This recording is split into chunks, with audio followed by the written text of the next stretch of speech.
From fake viral podcasts to AI-generated audiobooks, Bloomberg's Ashley Carman is the reporter for all things audio. Today, she and I are going to get into the state of the audio landscape, how it's affecting the creator economy, and the unseen forces that are shaping what we listen to. We'll also discuss some of this year's breakout podcast stars and where the audio industry is headed. That's all coming up right now on Power User. Hi, Ashley. Welcome to Power User. Hey, how's it going? I feel like podcasts have become so ubiquitous. We're so used to seeing this like person in front of a microphone like we're doing right now online. One of my favorite stories you did recently is about these fake podcasts online. Can you talk a little bit about this sort of like fake podcast industry and why it's emerged? Yeah, so I wrote this story about this burgeoning economy online, which is essentially Fiverr, and on Backstage you have actors who are willing to do advertisements for brands where essentially the setup is staged to look like a podcast. High Five is this totally Amazon compliant tool that automates the requesting of reviews. I went ahead and tried it, and I seriously don't know why more people are not talking about it. Have you ever heard of the UltraSelf app? Oh, like the biohacking app? Yeah. So instead of like scrolling, I'm actually improving myself. I mean, Netflix is in real trouble. Where'd you hear this? I read it on the dailies. On the what? Oh, you don't know the dailies? Nope. Yeah, I mean, this thing's a must for anybody in the industry. So it's a newsletter, gives you all the important film and TV industry news straight to your email inbox. They have a microphone in front of them. Instead of looking to camera like they might for, a standard ad, they look off camera. So essentially when you come across this in your TikTok feeds or Reels, you think you're catching a podcast midway through, but actually it's a totally just advertisement that is meant to look like a podcast. And these folks are making thousands of dollars doing it. And it's just become this new way for brands to really access kind of the valor of a podcast without actually working with podcasters. It does feel a little Joe Rogan stolen valor because that one guy, V-Shred, I mean, he had like the complete fake like Joe Rogan seeming background almost. Like if you saw that clip, I think I even as a somewhat sophisticated internet user would think that he was a guest on that show. I feel like they are taking steps to really borderline mimic fake appearances. Well, and what's kind of interesting too is that the actors have also sort of found their own niches. So I talked to one guy who was like, yeah, actually I was really inspired by Rogan. His background doesn't look like that, but he looks just like shredded, older guy. He does all these ads for supplements. But then someone else I spoke to is more like a younger person, more of like an office sort of environment, and he reads ads for tech companies. So it's like they've become their own niches as well. That's so interesting. Have any of them launched their own podcasts? No. The people I talked to actually were like, I don't want to be in this business. Oh my God. They were ready to get out. It's tough out there. Yeah. What trends are you seeing in the audio and podcast space? What can we expect to see in the second half of 2024 and into 2025? I mean, I think the main thing that I'm watching and kind of always trying to figure out is how all of these different business models fit together. So for example, audiobooks and podcasts, you could take a limited narrative series that's a podcast, bundle it up and say this is now an audiobook and people buy it versus listening to it ad supported. And so then I'm also like, okay, if you have an audiobook, could you turn it into a video production, and then put it on YouTube? Like, how do you make all of this work? I feel like the white noise podcasters and musicians have sort of proven this out where you can release white noise as music and have the royalty model work for you, or you can release it as a podcast and get paid through ads and make a ton of money. So I think this is sort of that convergence that I've been waiting to see. And I feel like we're kind of at that moment where now that can really happen. I'm sure you've seen the app AirChat that kind of went viral a couple weeks ago. Okay, so AirChat's basically like an audio version of Twitter. And I feel like really since Clubhouse kicked this off in 2020, I am constantly getting pitches of people that say that they're basically that this is the first wave of audio content creators. I think audio is actually the one format that we've never really seen disrupted, I guess, by the creator economy. I mean, I guess you could argue podcasts kind of, but things like AirChat and these audio-focused platforms allow sort of average people to be able to post and engage and develop audiences almost non-strategically. I feel like to do a podcast, it's more like you're coming with a show idea. It feels like starting a YouTube channel more than posting on TikTok, or kind of just allowing a lot of average people to have this new format that they can engage in and amass an audience. Do you think that we're ever going to actually get like an audio creator economy the way that we have, like the video creator economy, live streaming? Yeah, I mean, it's a really good question. I think part of the problem is just that, and I see this with AirChat too. I mean, even if you have the transcript, do you scroll with sound on always? Are you going to read huge swaths of text, which are easy to say, but maybe you don't want to read the whole paragraph?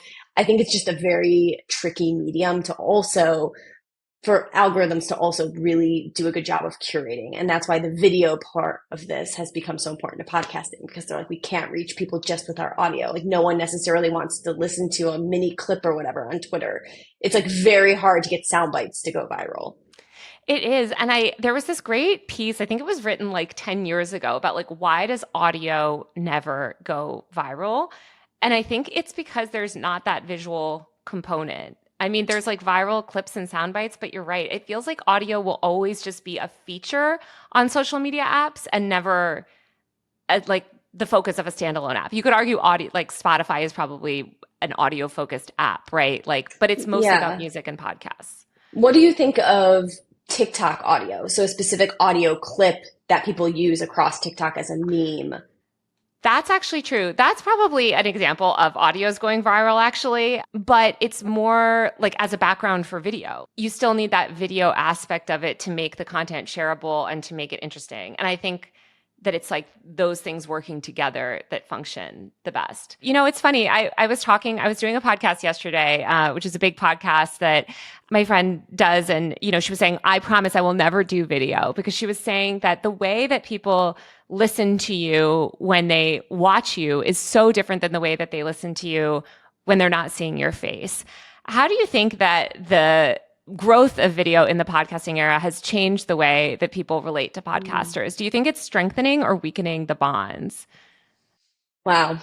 I wish I had any research on that to back up, like other than just like thoughts and instinct. But I mean, obviously podcasts are known as having parasocial relationships with their listeners. And so I can imagine seeing the podcaster could be helpful. Although I have just heard like personal experiences of people being like, whoa, that is not what I thought that person looks like or who they are at all. So I think it kind of just depends on the relationship the individual person prefers. I mean, I'm curious for you, like what made you launch a video with your podcast? I feel like you just have to for promotion. Like it's because it's the only way to share clips, like you said, on social media. I also, and also YouTube is just where many people at least listen to podcasts these days. Mm-hmm. Okay, my theory, which is also based in absolutely no research or data, but just what I think, is that it actually makes you have less of a bond with the person that you're listening to.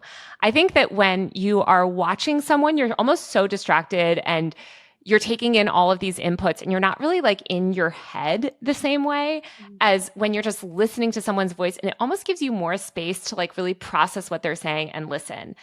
Maybe this seems like a boomer thing to say, because I certainly watch podcasts too, but I guess I used to listen to the H3H3 podcast for hours. And when I started watching it, I guess it really changed my relationship with the show, where like, I'm like, oh, it's just another piece of YouTube content now, kind of. Yeah. I could see that. It makes total sense. I mean, typically you're probably listening to a podcast on a commute or on a walk or cooking when you're kind of doing it ambiently, but also able to give it your full attention. Whereas when you're watching something, even if it's Netflix, I'm on my phone, I'm doing like 7 screens at a time, maybe listening to something, like I'm texting, it isn't the behavior. You're doing something typically when you're listening to a podcast. It's like a different time in your life that you're dedicating to it. And also, I wanted to say too, when I was thinking about this viral audio question you had, and I feel like a good example too is the Britney Spears memoir. Oh, yeah. Where there was the impression of Justin Timberlake. Walking our way was a guy with a huge blinged out medallion. He was flanked by 2 giant security guards. Jay got all excited and said so loud, "Oh yeah, faux shiz, genuine. What's up, homie?" People loved that clip. And yes. I think actually that's something I'm also watching, is just as audiobooks now have typically always been behind kind of a decently priced subscription, namely Audible or the library. But, Audible is a big one, or you could purchase books a la carte. All which is to say, Spotify now, so many people use Spotify, especially younger generations who are on digital media, that I think you could really see some of these audio clips going viral and pushing people to actually check out the longer form version. That's so interesting. Yeah. So do you think like clips from books will start being I do spread? actually. I do. I think the New York Times wrote a piece about celebrity narrators being brought in to narrate some of these Mhm. memoirs and other books. And I think that kind of convergence of celebrity doing the reading and maybe a book that's already kind of splashy can really make for a moment that would happen online. I think you're right. You know, I was so shocked with my own book that I think I don't know where it stands now, but certainly initially way more people were buying the audiobook than the physical Mm, copy. And I think yeah, that's just how people prefer to consume books these days. yeah. It's also interesting. I feel like in the past couple years, we've just seen this like audio layer across the whole internet. I was writing about dating apps recently, and I didn't even realize that so many of them have added the like audio, like messaging or like, Yeah. you like have these little like voice notes basically that you leave on your profile. And it seems just like audio is being integrated in more and more spaces. At the same time, it just never seems to break through, I guess. It's interesting to think about. Also with AI, I mean, I know the New York Times recently added any article can now be read by an AI voice. The Post has actually done that for years. This article is by Sapna Maheshwari and David McCabe and read by an automated voice. Do you think that that's the way that all sort of written content is going to go, that we're going to have these like audio versions of it? I think it's definitely something people want. I think I was surprised. I was out with someone somewhat recently and they said, like, we were talking about something and they said, oh, yeah, I listened to that article. And as someone who's in news and who's reading so much every day, that really surprised me because I'm always reading articles. But I think there's definitely an audience out there for that type of delivery who maybe don't want to sit through and read a long read. I mean, it is really nice sometimes to listen to the feature articles as just like a little mini narrative podcast or something. I exclusively listen to articles if Yeah. they're long because it's much easier.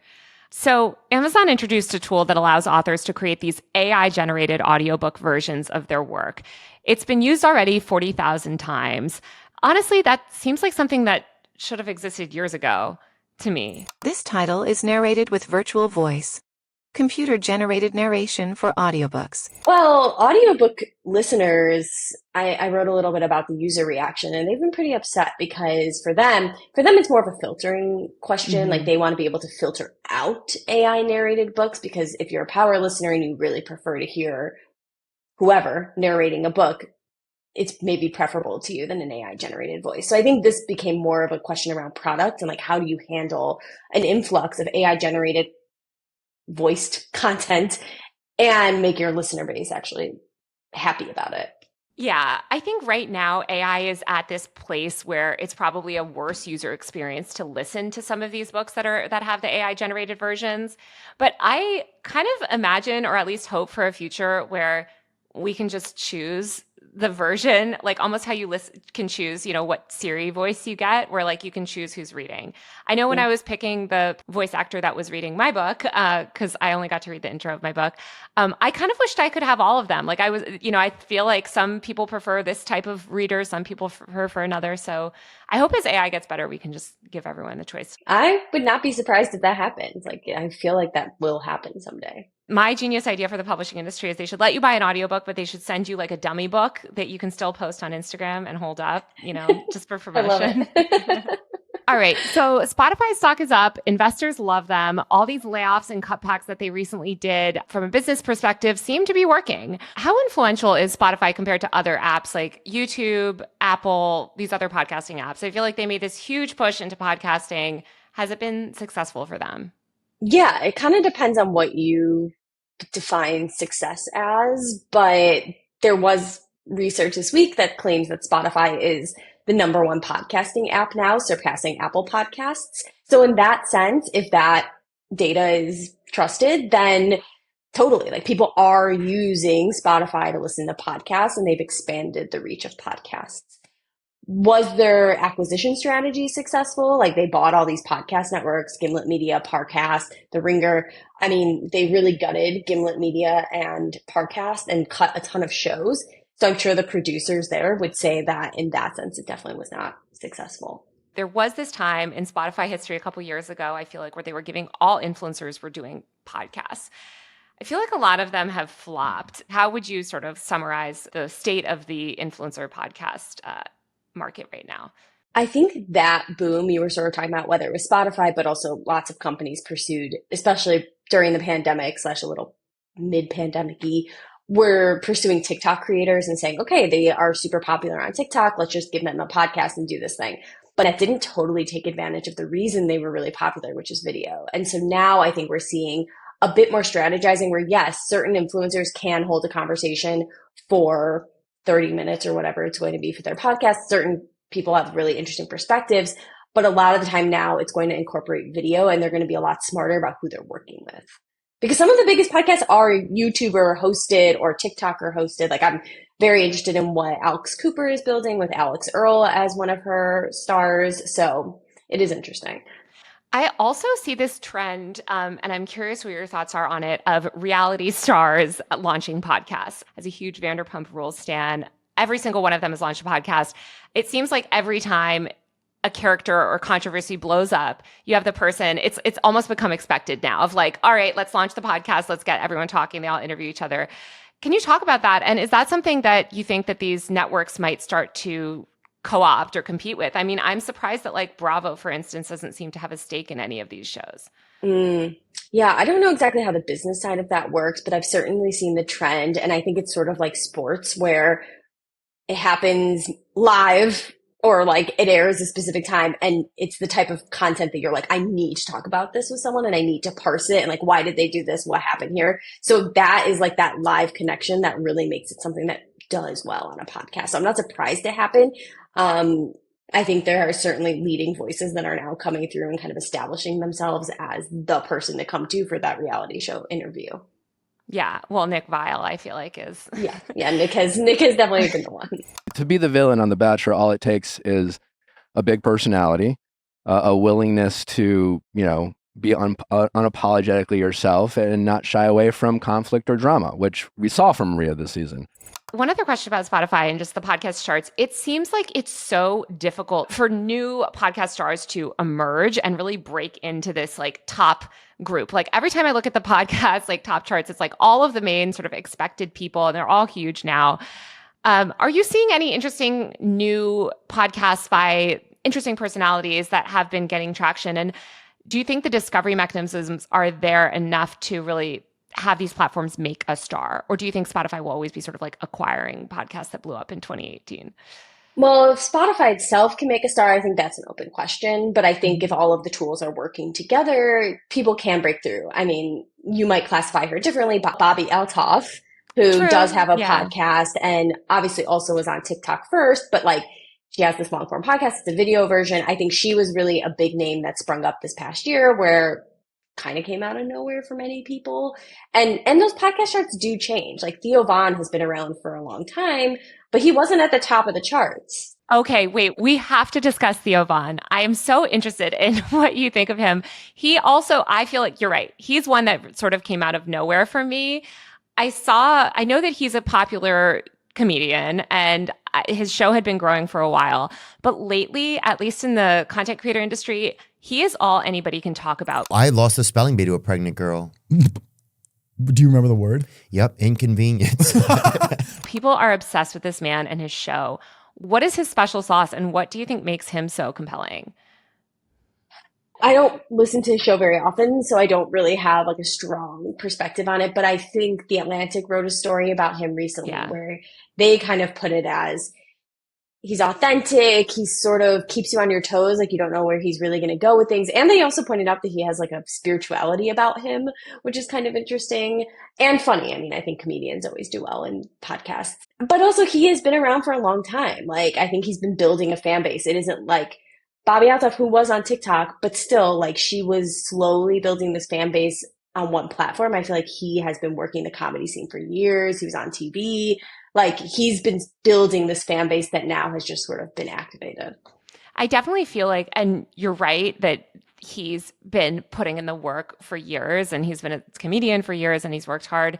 But I do feel like 2024 has been his breakout year, at least just in terms of how people talk about him. He's being mentioned in the same breath as a lot of these bigger names. And I think a lot more people also want to be on his show. Like that is like the cool show. Whereas like Joe Rogan is seen as a little bit more establishment. It's like Theo Von is like, the more interesting one to a lot of people. Although I did notice that he has a lot of kind of semi-reactionary people on there. I mean, he had Tucker Carlson. I think there's a lot more political influencers getting into the space, especially ahead of the election. Obviously, Nicole Shanahan, JFK's running mate, is launching her own sort of wellness, environmental podcast.